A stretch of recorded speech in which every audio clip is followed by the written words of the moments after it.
I'm Mason, 34, a software developer living in Boston with what I thought was a stable life I'd worked hard to build. Growing up with my troubled sister Natalie was always challenging, but nothing prepared me for the devastating betrayal that would come when I least expected it. Even now, I still can't believe my own flesh and blood could do something so calculated and destructive to me. Before I get into this unbelievable story, let me know where you're watching from in the comments, and don't forget to hit that subscribe button if family betrayal stories make your own drama seem manageable. Natalie and I grew up in a modest suburban neighborhood outside of Boston. Just 2 years younger than me, she always had this magnetic energy about her that drew people in.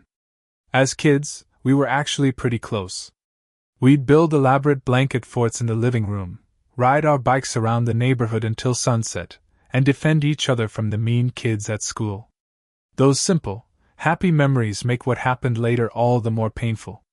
Everything changed when our parents divorced. I was 12, and Natalie was 10. The split wasn't amicable, and both our parents used us as emotional pawns in their messy separation. I responded by becoming more introverted, focusing on school and computer games. Natalie took a different path. She became defiant, seeking attention in increasingly problematic ways. By the time she hit high school, Natalie was hanging out with a crowd that spelled trouble.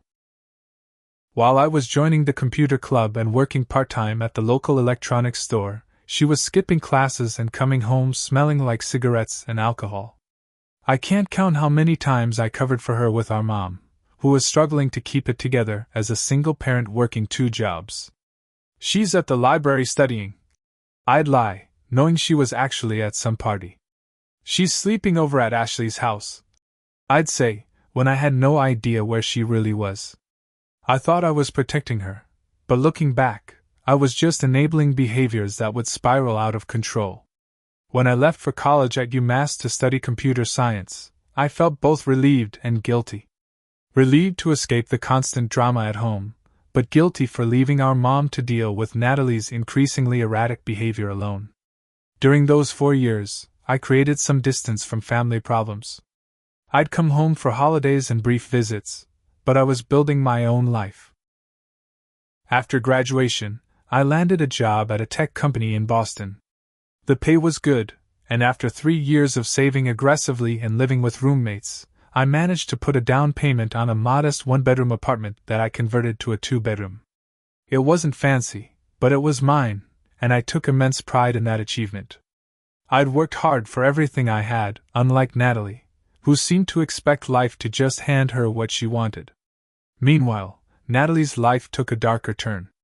What started as teenage rebellion evolved into substance abuse issues.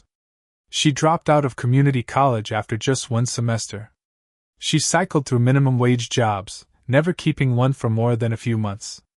Her living situations were equally unstable: couch surfing with friends, moving in with sketchy boyfriends, occasionally renting rooms she couldn't afford for long. Our parents eventually retired and moved to Florida, tired after years of Natalie's chaos. That left me as her primary local support system, a responsibility I never asked for but couldn't bring myself to completely abandon. I was all she had left in Massachusetts. Natalie had developed a predictable pattern over the years. She'd disappear for weeks or months, then suddenly call or show up when she needed something, usually money.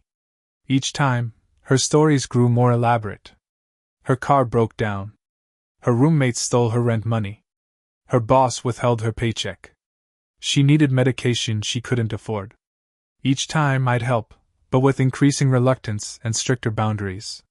"This is the last time," I'd tell her firmly, handing over a smaller amount than she'd asked for. "I promise I'll pay you back," she'd say with those earnest eyes that hadn't changed since childhood. She never did. I started insisting on paying bills directly rather than giving her cash. I offered to help her find steady work and more stable housing. I even researched treatment programs when her substance abuse became impossible to ignore. But my help was always met with temporary appreciation followed by resentment when I wouldn't simply give her what she wanted with no questions asked. The contrast between our lives grew starker with each passing year. By my early 30s, I had a solid career, a growing retirement account, and my own home. Natalie, at 32, had nothing but a trail of burned bridges and mounting problems. I felt both guilty about my success and frustrated by her refusal to take responsibility for her choices. Little did I know that this complicated history was just the foundation for the betrayal that would test not only our relationship but my entire faith and family bonds. The sister who I'd protected since childhood was about to show me just how dangerous blind loyalty could be. 6 months ago, on a rainy Tuesday evening, there was a knock at my door. When I opened it, I found Natalie standing there, soaking wet without an umbrella, a small duffel bag clutched in her hand. She looked better than I'd seen her in years, clear-eyed, healthier, her natural beauty no longer dimmed by substances. "I'm clean, Mason," she said before I could even speak. 3 months sober. I've been in a program, doing the work. I just need a place to stay until I can get back on my feet. Against my better judgment, but unable to turn away the hopeful look on her face, I let her in. That night, over cups of hot tea, Natalie shared her journey to sobriety. How she'd hit rock bottom, checked herself into a state-funded rehabilitation center, and committed to changing her life. She spoke about recovery meetings and a part-time job at a local cafe that she was starting the following week. "It's just temporary," she assured me, her eyes sincere. "A month, tops. Just until I save enough for a security deposit on my own place." I agreed to let her stay in my spare bedroom, really just an alcove I'd partitioned off with some IKEA room dividers to create a makeshift office/guest room. I even felt a swell of pride at being able to help my sister in what seemed like a genuine turning point in her life. The first few weeks were surprisingly smooth. Natalie kept her area clean, was quiet when I was working from home, and actually started bringing home grocery items with her modest cafe paychecks. We fell into an easy rhythm, cooking simple dinners together and occasionally watching movies like we used to as kids. For the first time in years, I allowed myself to hope that maybe, just maybe, my sister had finally turned a corner. Then little things started happening. Small things that were easy to dismiss individually but, in retrospect, were the first warning signs of the storm to come. I noticed my mail seemed disorganized, as if someone had rifled through it before I got home from work. Bills that I was sure I'd seen in the stack on my entry table mysteriously disappeared, only to reappear days later in slightly different locations. "Have you been going through my mail?" I asked Natalie casually one evening. "What?" "No," she responded, looking offended. "Why would I do that? Maybe you misplaced something?" I received an email notification about a credit inquiry I hadn't authorized. When I mentioned it to Natalie, she suggested it was probably just one of those automatic pre-approvals banks send out. "Everyone gets those," she said dismissively. "It's just junk mail." Her explanation seemed reasonable, so I let it go, ignoring the uneasy feeling in my gut.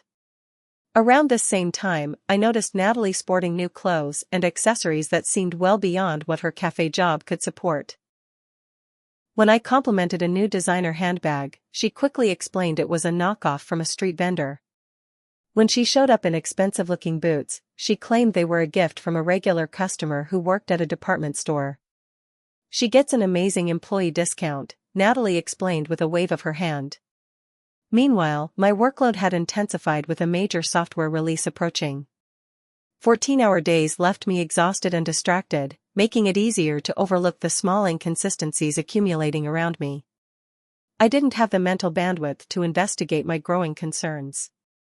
Then Natalie's friends started appearing. I'd come home to find strangers in my living room, who would hurriedly leave when I arrived. Natalie claimed they were recovery friends or coworkers, but something about their nervous energy and the way they eyed my belongings made me uncomfortable. "I'd appreciate if you didn't have people over when I'm not home," I told her after the third such incident. "You're being paranoid," she countered. "They're good people trying to stay clean, just like me. We support each other." Items around my apartment began to go missing. Nothing major at first: a pair of wireless earbuds, a portable charger, some cash I'd left in my dresser drawer. When confronted, Natalie would help me search for the items, acting just as perplexed as I was about their disappearance. Maybe you left them at work, she'd suggest. Or in your gym bag? Natalie's temporary stay stretched from 1 month to 2, then 3. Each time I brought up her plans to find her own place, she'd have a new excuse. The cafe wasn't giving her enough hours. She was waiting for a better apartment to become available. She'd had unexpected expenses come up. Just a little longer, she'd plead. I'm so close to having enough saved up. The more time passed, the more I felt a growing unease in my own home. I'd find myself hesitating before bringing up concerns, walking on eggshells to avoid confrontation. The weight of suspicion hung heavy between us, though neither of us acknowledged it directly. During a family video call with our parents, Natalie painted an idyllic picture of our living arrangement, talking about how well we were getting along and the progress she was making toward independence. Our parents seemed relieved, and I didn't contradict her fictional narrative, not wanting to worry them in their retirement. You two supporting each other is all we've ever wanted, our mom said, teary-eyed. If only they knew how wrong things were about to go. The call came while I was in the middle of a crucial meeting with my development team. My phone kept vibrating persistently in my pocket, and when I finally stepped out to check it, I saw 6 missed calls from my bank's fraud department. My stomach dropped as I immediately called them back. Mr. Walsh, we're seeing some unusual activity on your accounts, the fraud specialist explained. There have been several new credit card applications submitted in your name over the past few weeks. Did you recently apply for a Capital One Venture card or an American Express Gold card? I hadn't applied for any new credit in years. As the specialist continued listing unfamiliar accounts, my mind immediately went to Natalie. The missing mail. The strange inquiries. The expensive items she couldn't possibly afford. No, I replied, my voice tight. I didn't apply for any of those. After placing a fraud alert on my credit reports and scheduling an appointment with the bank for the following day, I left work early, my mind racing. I needed to see the evidence for myself before confronting Natalie. My apartment was empty when I arrived home. Natalie's shift at the cafe wasn't due to end for another 3 hours, giving me time to investigate. I hesitated at her bedroom door, the moral implications of invading her privacy weighing against my growing certainty that something was very wrong. Finally, my need for answers won out. The room was a mess, clothes strewn everywhere, makeup scattered across the dresser, empty energy drink cans piled in the corner. I wasn't sure what I was looking for until I spotted a shoebox partially hidden under the bed. Inside, I found a stack of my mail including bank statements, credit card offers, and utility bills. Underneath these were several credit card statements in my name with addresses I didn't recognize, likely P.O. boxes Natalie had set up for the fraudulent accounts. As I dug deeper, the full extent of her betrayal became clear. There were printouts of my personal information, social security number, date of birth, even answers to common security questions. She had created a comprehensive dossier on me, her own brother, to systematically steal my identity. I spread the evidence across my dining table: 6 credit cards, a personal loan, and a store financing account, all opened in my name over the past 2 months. The combined debt totaled over $45,000. Some cards were already maxed out with cash advances and high-end electronics purchases. The most recently opened account showed charges from just days ago, well into her time living with me. In a daze, I checked my home office and discovered my birth certificate and social security card had been accessed from the lockbox I kept in my desk drawer. Natalie must have found the key I kept hidden for emergencies. The violation felt physical, as if she had reached inside my chest and squeezed my heart. When Natalie came home that evening, I was waiting. The statements and fraudulent cards were laid out on the dining table. Her face registered shock, then quickly morphed into something I'd never seen before: calculation, as she assessed how to navigate this situation. "What is this, Natalie?" I asked, my voice eerily calm despite the rage and betrayal churning inside me. "I can explain," she started, setting down her purse carefully. "I was going to tell you." "Tell me what?" "That you stole my identity? That you've racked up tens of thousands in debt in my name? Please, explain how that was going to work. Her eyes welled with tears. The same manipulative tears I'd seen countless times before. I was desperate, Mason. I needed help getting back on my feet. I was going to pay it all back before you ever found out. With what money? I demanded. Your part-time cafe job? The job that doesn't even exist? Her expression flickered. I'd called her bluff. I followed you last week, I continued. There is no cafe job. So where have you been going every day? Who are these people who keep coming to my apartment? The tears vanished as quickly as they had appeared. Natalie's demeanor changed completely, her vulnerability replaced by cold defiance. You have no idea what it's like to struggle, she spat. Everything has always been so easy for you. College, career, this apartment. I'm just taking what I deserve, what I would have had if I'd gotten the same opportunities you did. I was stunned by the venom in her voice, the complete absence of remorse or recognition of the harm she'd caused. Opportunities? I worked for everything I have. I put myself through college with scholarships and jobs. I saved for years to afford this place. And you think that entitles you to steal from me? It's not stealing when it's family, she retorted. We're supposed to share. The conversation devolved from there into accusations and painful revelations. Natalie admitted she'd never been in rehab, had been using drugs throughout her stay with me, and had been working with a group of people who specialized in identity theft and credit fraud. My apartment had been the perfect base of operations, providing steady access to my personal information and a respectable address for receiving mail. Here's what's going to happen, I finally said, after hours of circular arguments. You have two choices. You can repay every cent you've stolen and move out immediately, or I'm going to the police. Natalie laughed, an ugly sound devoid of humor. Go ahead, she challenged. Call the cops. You'll regret it. Family is supposed to protect each other, not rat each other out. You stopped being family the moment you decided to destroy my life. I responded, my voice breaking. Her eyes narrowed as she gathered her purse. You have no idea what I'm capable of, Mason. You think this is bad? Just wait. She stormed out, leaving me alone with the wreckage of my financial life spread across the table and her ominous threat echoing in my ears. The next morning, I filed a police report, my hands shaking as I handed over the evidence I'd collected. The officer taking my statement seemed sympathetic but not surprised. Unfortunately, family identity theft is more common than you'd think, she explained. The good news is you have solid documentation. The bad news is these cases can be complicated because of the personal relationship. When I returned home, Natalie was gone, along with most of her belongings. She'd also taken my laptop, an expensive watch my parents had given me for graduation, and several other valuable items. I changed the locks immediately, but the damage was already done. The following weeks became a nightmare of paperwork and phone calls. I disputed each fraudulent account, filed affidavits, and submitted the police report to credit bureaus. I spent hours on hold, explaining my situation repeatedly to unsympathetic customer service representatives. Some creditors were understanding. Others treated me with suspicion, as if I were trying to escape legitimate debts. My credit score, once a robust 780, plummeted below 600.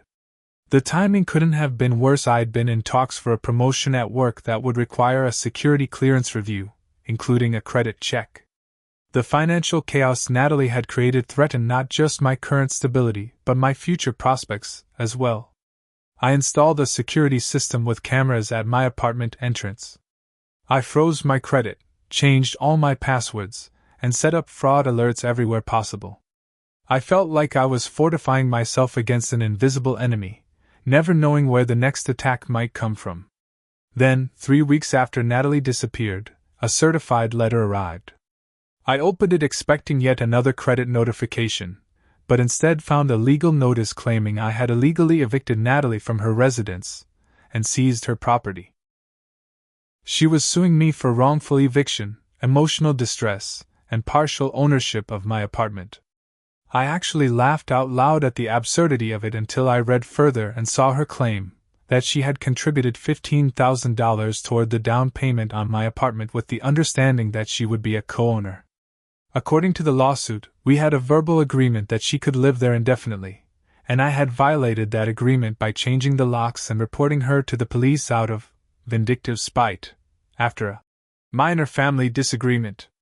Attached to the notice was a copy of a check with her name, made out to the same mortgage company I had used, dated 3 years earlier when I purchased the apartment.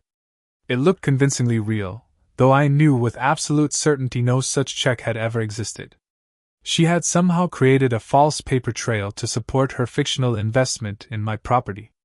The lawsuit sent me into a tailspin. My work suffered as I spent hours researching tenant rights and property law. I missed deadlines, zoned out during meetings, and made coding errors that would have been unthinkable months earlier. My manager called me in for a concerned conversation about my performance. "Is everything okay, Mason?" he asked. "This isn't like you." I gave him a sanitized version of my situation, embarrassed to admit the full extent of my sister's betrayal. He was sympathetic but firm the company needed me at full capacity, especially with the security-sensitive projects we were handling. The stress affected every aspect of my life. I lost weight, developed insomnia, and became paranoid about opening my mail or answering my phone. Friends invited me out less frequently as I became increasingly withdrawn and distracted. Then came another blow. My mother called, her voice tight with disappointment. "Natalie told us everything," she said. "How could you throw your own sister out on the street?" She said she was trying to get back on her feet, and you reported her to the police over some misunderstanding about mail? My heart sank as I realized Natalie had beaten me to the narrative. She had spun an elaborate tale for our parents, casting herself as the victim and me as the villain. When I tried to explain the identity theft and the fraudulent lawsuit, my mother became defensive. She admitted she borrowed some money without asking, but she was desperate. My mother insisted. "That's no reason to destroy her life with criminal charges. She's your sister, Mason." No matter how I tried to explain, my parents had already accepted Natalie's version of events. She had always been more persuasive, more emotionally compelling than me. I ended the call feeling even more isolated than before. The final indignity came when I was served official court papers at my workplace. The process server approached me in the company parking lot, handing me the envelope as several colleagues watched curiously. The humiliation of having my private nightmare spill into my professional space was almost unbearable. I had no choice but to hire an attorney, draining my emergency savings to pay the retainer. Lauren Davidson, a no-nonsense litigator with experience in both identity theft and property disputes, reviewed my case with a grimace. "Your sister is playing a dangerous game," she said after examining the documents. "This lawsuit is frivolous, but defending against it won't be cheap or quick. And the criminal side of this, the identity theft, may take even longer to resolve." A week later, I encountered Natalie outside the courthouse after a preliminary hearing. She looked nothing like the disheveled woman who had shown up at my door 6 months earlier. Her hair was professionally styled, she wore an expensive-looking suit, and she carried herself with confident poise. She was flanked by a man I'd seen at my apartment a few times tall, with tattoos visible above his collar. "You should have just let it go, Mason," she said coldly as we passed each other. "Family problems should stay in the family." Her companion stepped toward me, invading my personal space. "You really should listen to your sister, man. Some people don't respond well to police involvement." The threat was clear, but I stood my ground. "Are you threatening me? Because that would make an interesting addition to my testimony." He backed off, but the encounter left me shaken. The sister I had grown up with, the girl I had protected and covered for countless times, was now a stranger who wished me harm. The betrayal cut deeper than any financial damage ever could. That night, alone in my apartment with its new locks and security cameras, I hit my lowest point. Everything I had worked for was in jeopardy. My credit was destroyed, my savings depleted, my professional reputation at risk, my family relationships damaged, and my personal safety potentially compromised. All because I had tried to help my sister one last time. I found myself wondering if Natalie was right, if I should have just absorbed the loss and moved on. If the cost of fighting back would ultimately be higher than the cost of letting her get away with it. For the first time, I questioned everything I thought I knew about family, loyalty, and my own judgment. But beneath the despair, something else was stirring, a determination not to let Natalie's actions define my future. I had built my life once through hard work and perseverance. I could rebuild it again, this time with wiser boundaries and clearer eyes about who deserved my trust. The path forward wouldn't be easy, but I was done being a victim. It was time to fight back. My credit score continued its free fall, dropping below 540 by the time all the fraudulent accounts were discovered. The practical implications were immediate and far-reaching. My auto insurance premiums doubled at renewal. My application for a new cell phone plan was rejected. A routine security clearance update for work flagged me for additional review, requiring me to explain the situation to increasingly concerned managers. "We understand this isn't your fault," my director said during a private meeting. "But these security protocols exist for a reason. Financial distress is a common vector for compromise." The implication was clear: my personal crisis was now a potential security risk for the company. I was temporarily moved off projects requiring the highest clearance levels, effectively demoting me without changing my title. Meanwhile, the lawsuit consumed my life.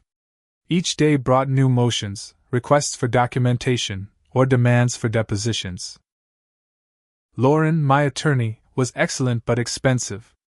Each hour of her time that ticked by represented another significant chunk of my dwindling savings. "Your sister's attorney is using delay tactics," Lauren explained. "They're hoping you'll run out of money or patience and agree to a settlement." The proposed settlement was outrageous. Natalie wanted $50,000 for her investment in my apartment, plus another $25,000 for emotional distress and lost property. Accepting it would mean financial ruin, not to mention validating her lies. I refused to consider it, even as the legal bills mounted. My parents continued to pressure me to drop the criminal charges and settle the civil case. "She's going through a difficult time," my father insisted during one heated phone call. "She needs help, not prosecution." "What about what I need?" I finally snapped. "My credit is destroyed. I might lose my job.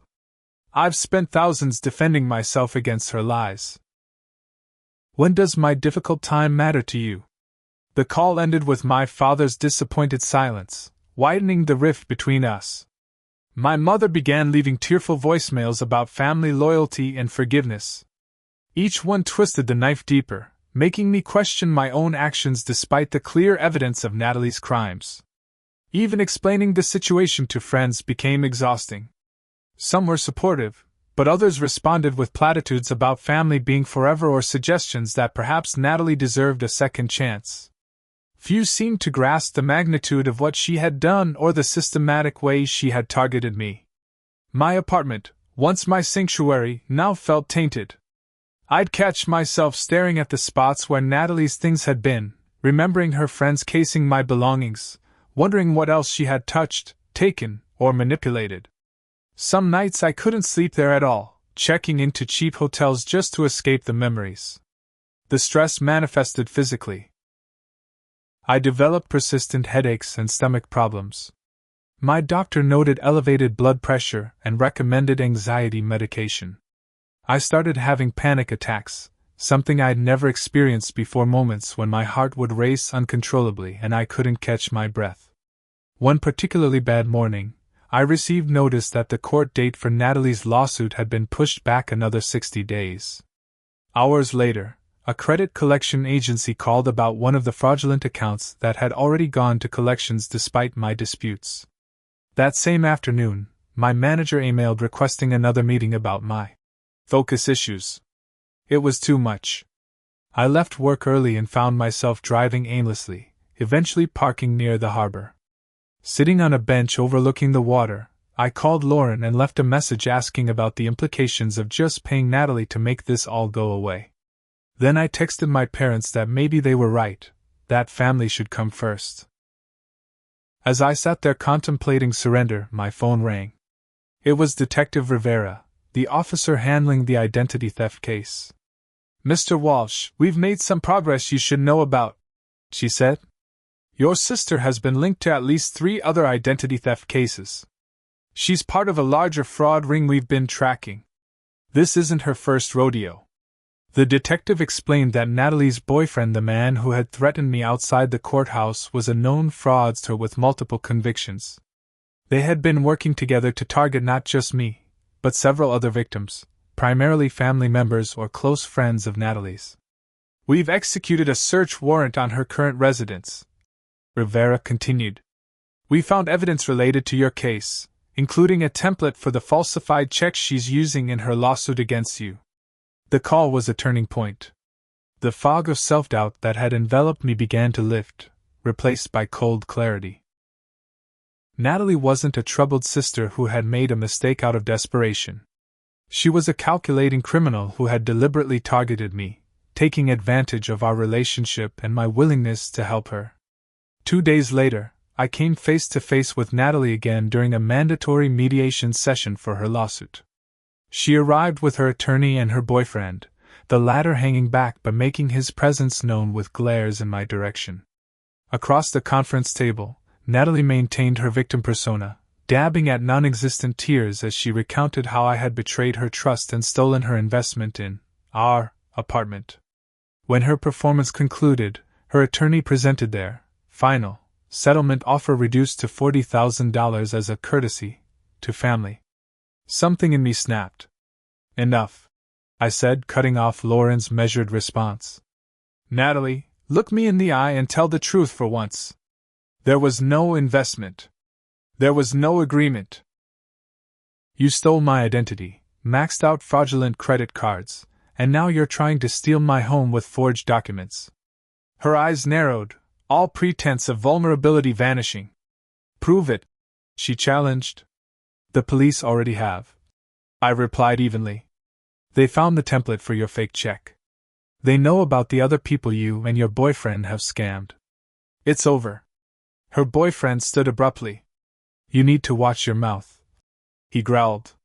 Lauren intervened, signaling for security while informing them about the ongoing criminal investigation.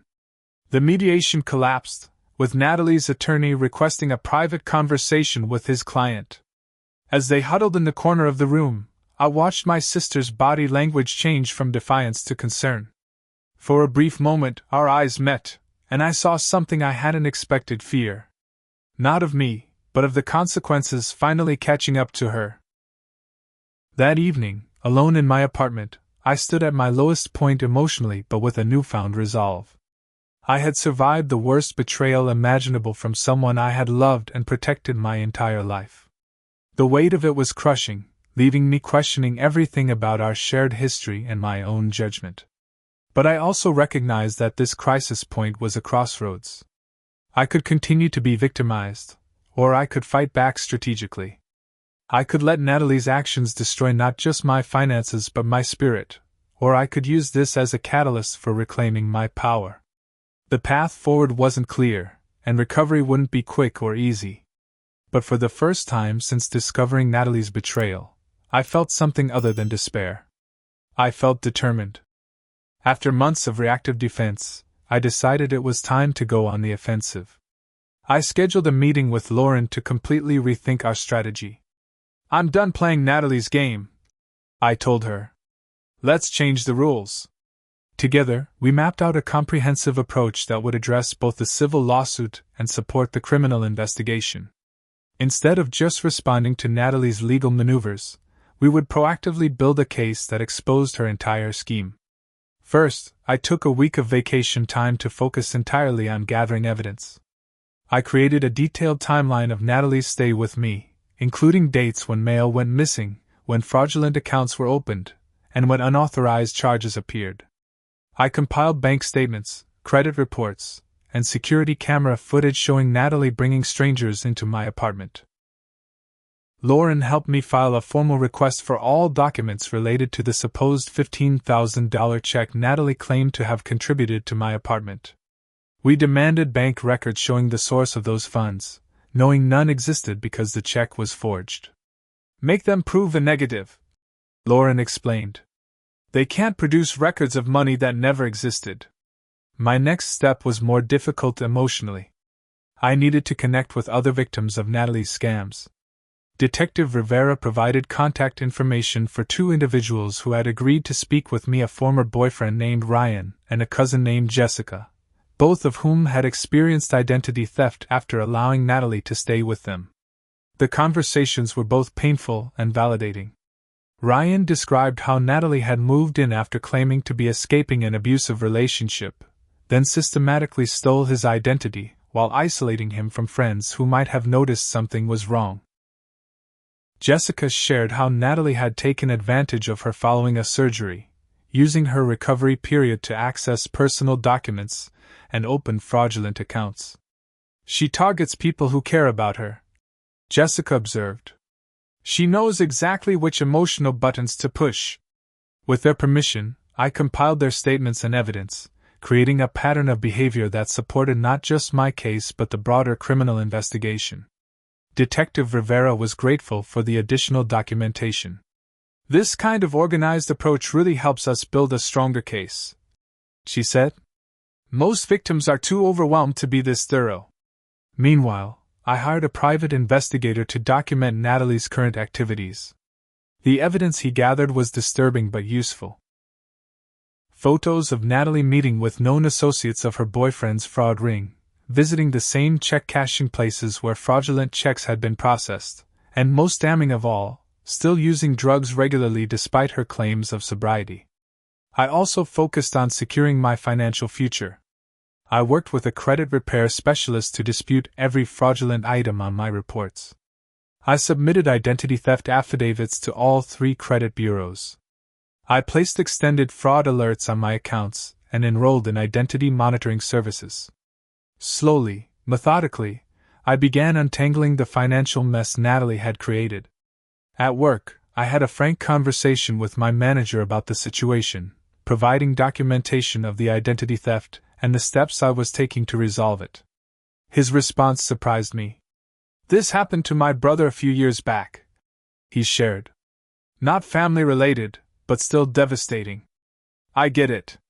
Let me see what I can do about the security clearance issue." With his support, I was able to maintain my position while the situation was resolved, though I had to work twice as hard to prove my reliability and focus. The most challenging part of my counteroffensive was approaching my parents. I knew Natalie had been feeding them a steady diet of misinformation, but I needed them to see the truth. Rather than trying to convince them with angry words, I prepared a folder of evidence, copies of the police reports, credit card statements with Natalie's signature, security camera footage, and statements from other victims. I flew to Florida for a weekend, unannounced, to present it all in person. The conversation was tense and painful, with my mother initially refusing to even look at the documents. "This is character assassination," she protested. "She's your sister." "Yes, she is," I agreed calmly. "And that's why this hurts so much. But it doesn't make these facts any less true." Gradually, as they reviewed the evidence, their denial crumbled. My father, always the more pragmatic of the two, was the first to accept the reality of what Natalie had done. "I don't understand how it came to this," he said, his voice breaking. "Where did we go wrong with her? This isn't about your parenting," I assured him. "Natalie makes her own choices. But I need you to understand that I'm not the villain in this story." By the end of the weekend, we had reached a fragile understanding. They wouldn't support Natalie's lawsuit, though my mother still struggled with the criminal charges. It wasn't perfect, but it was progress. Armed with mounting evidence, Lauren filed a motion to dismiss Natalie's lawsuit, citing fraud upon the court. We also filed a countersuit for defamation and malicious prosecution. The legal tide was turning in my favor. Detective Rivera called with news that the district attorney had agreed to pursue felony charges against Natalie for identity theft, fraud, and forgery. An arrest warrant would be issued within days. She'll likely be offered a plea deal, Rivera explained. But it will almost certainly include jail time given the amount stolen and the number of victims. I had mixed feelings about Natalie facing incarceration. Despite everything, she was still my sister. But I also recognized that without serious consequences, her behavior would never change, and other victims would suffer. As the criminal case progressed, Natalie's civil lawsuit began to crumble. Her attorney, confronted with evidence of the forged check and facing potential ethics violations for pursuing a fraudulent claim, filed a motion to withdraw from the case. Without legal representation and with criminal charges looming, Natalie's leverage evaporated. Lauren called one evening with the news I'd been waiting for. Her lawsuit has been dismissed with prejudice, she reported. And the judge has granted our motion for her to pay your legal fees. It's over, Mason. Relief washed over me, though I knew that over was relative. My credit would take years to fully recover. My relationship with my parents remained strained. The emotional trauma of Natalie's betrayal would leave scars that might never completely heal. But for the first time in months, I felt like I could breathe again. I had faced the worst betrayal imaginable, and had not only survived but fought back effectively. I had discovered a strength within myself that I never knew existed, a resilience born from necessity, and forged in the fire of crisis. As I hung up the phone, I walked to the window of my apartment, still mine, secured against Natalie's attempts to take it from me. Looking out at the city lights, I felt something unexpected: gratitude. Not for what had happened, but for what I had learned about myself in the process. The road to recovery would be long, but I was finally moving forward instead of drowning in betrayal. The final court date arrived on a crisp autumn morning, nearly a year after Natalie had first appeared at my door. The criminal proceedings had moved slowly through the justice system, but today would bring closure, one way or another. I sat in the courtroom, my parents beside me, in a show of solidarity that had seemed impossible months earlier. Natalie entered wearing an orange jumpsuit, her previously polished appearance now subdued. She had been held without bail after attempting to flee the state when the arrest warrant was issued. The evidence against her was overwhelming. In addition to my meticulously documented case, the prosecution had testimony from 5 other victims, financial records showing the movement of stolen funds, and damning text messages between Natalie and her boyfriend discussing their schemes. Faced with a potential sentence of 15 years, Natalie had accepted a plea deal. 5 years in prison with eligibility for parole after 3, plus restitution to all victims. As part of the agreement, she was required to make a full confession in court.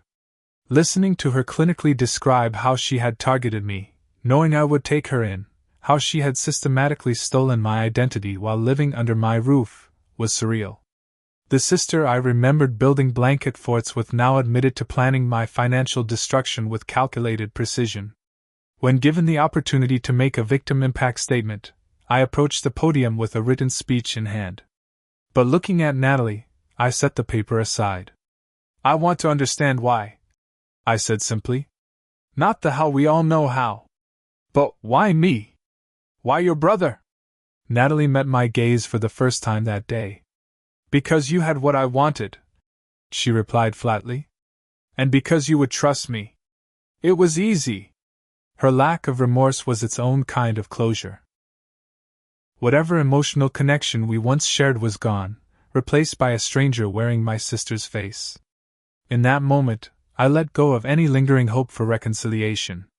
The judge sentenced her according to the plea agreement, adding a stern rebuke about the special violation of trust involved in targeting family members. As Natalie was led away, she didn't look back. Outside the courthouse, my mother wept quietly while my father stood stone-faced, his arm around her shoulders. What happens now? My mother asked. Now we all start healing, I replied.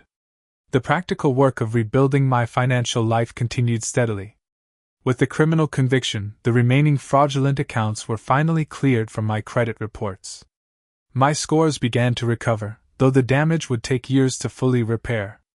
The restitution ordered by the court would theoretically make me whole financially, but I harbored no illusions about ever seeing most of that money. Natalie's boyfriend, convicted in a separate trial, had faced similar restitution orders in the past and paid pennies on the dollar. At work, my security clearance was fully reinstated once the case was resolved. My manager, true to his word, had advocated for me throughout the process. The promotion I had been in line for before everything happened finally came through, with a salary increase that helped replenish my depleted savings. I sold my apartment, unable to continue living in a space so tainted by betrayal. The real estate market had improved enough that I made a modest profit, which I used as a down payment on a new place in a different neighborhood. This one had a state-of-the-art security system from day one. Setting boundaries with family proved challenging but necessary. My parents wanted to pretend nothing had happened, to avoid the uncomfortable reality of having a daughter in prison. I insisted on acknowledging the truth, refusing to participate in family gatherings where Natalie's crimes were treated as an unmentionable secret. "I'm not trying to punish her or you," I explained during one difficult conversation. "But I can't pretend this didn't happen. That's not healing, it's denial." Gradually, we established a new normal. We spoke regularly but avoided discussing Natalie unless necessary. When they mentioned visiting her in prison, I simply said, "I hope it goes well," without offering to join them.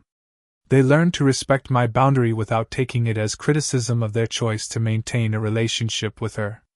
I declined Natalie's requests to visit her in prison or accept her collect calls. The letters she sent went unopened, then eventually stopped coming. Perhaps she had found new targets for manipulation, or perhaps she had genuinely begun to reflect on her actions. Either way, I had removed myself from the equation. Through therapy, I worked on understanding how my own patterns had contributed to the situation: my tendency to rescue others at my own expense, my willingness to ignore red flags to keep the peace, my difficulty setting and enforcing boundaries. These insights helped me develop healthier relationships moving forward. I began volunteering with a consumer protection organization, sharing my experience to help other identity theft victims. The work was healing, transforming my pain into something useful for others facing similar situations. "Your case study has been invaluable for our educational materials," the program director told me. "People respond to real stories in a way they don't to abstract warnings." 2 years after Natalie's sentencing, I received notice that she was up for parole. The board requested my input as her victim. After careful consideration, I wrote that I neither supported nor opposed her release. I simply wanted no contact going forward. When she was paroled 6 months later, I took practical precautions, updating my security systems, alerting my bank and credit bureaus, and informing my employer. But I refused to let fear of Natalie dictate my choices again. I had built a life that was both more protected and more open than before. Looking back on the ordeal from the perspective of 3 years' distance, I can see how it fundamentally changed me. The blind trust one once extended has been replaced by thoughtful discernment. The boundaries I maintain are clearer and firmer. My definition of family has evolved to emphasize mutual respect rather than mere biological connection. Most importantly, I've learned that forgiveness doesn't require reconciliation or vulnerability to further harm. I've forgiven Natalie in the sense that I no longer carry anger toward her, but that forgiveness doesn't include inviting her back into my life. I wish her well from a permanent distance. The experience also taught me that sometimes the people who should love us the most can hurt us the worst. That painful knowledge has made me more compassionate toward others and more appreciative of the genuine relationships in my life: the friends who stood by me, the colleagues who supported me, even the legal and law enforcement professionals who helped me navigate the darkest period of my life. If there's one lesson I hope others take from my story, it's that love and loyalty should never require you to become a victim. True family, whether biological or chosen, lifts you up rather than exploits you. And if someone uses your compassion as a weapon against you, protecting yourself isn't selfish, it's necessary. I don't know what the future holds for Natalie, or if she'll ever truly understand the damage she caused. But I know my own path forward is no longer defined by her actions or our shared past. I've reclaimed my story, my security, and my peace of mind. And that, ultimately, is the greatest victory of all. I hope this story helps some of you who might be facing similar situations with family members. Have you ever had to make difficult decisions about maintaining relationships with people who've hurt you? How did you handle it? Let me know in the comments, and don't forget to like and subscribe if this story resonated with you.